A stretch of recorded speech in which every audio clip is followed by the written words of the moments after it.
ورجعت لكم في فيديو جديد من فيديوهات على الماشي. والنهارده زي ما قلت لكم في الفيديو اللي فات هنجرب مع بعض بابايز ونشوف هل فعلا ريزن كين احلى ولا بابايز احلى. يلا بينا.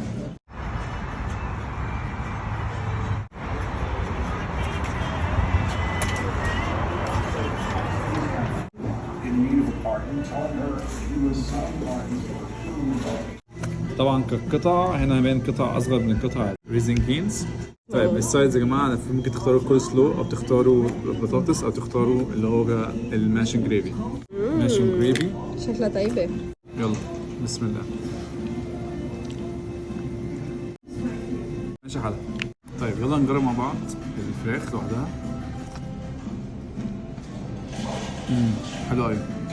طيب الفراخ يا جماعه طعمها احلى من الفراخ بتاعت ريزن كين. طيب نجرب الصوص.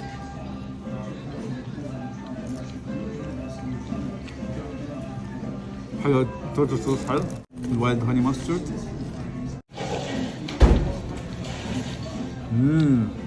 حلو قوي.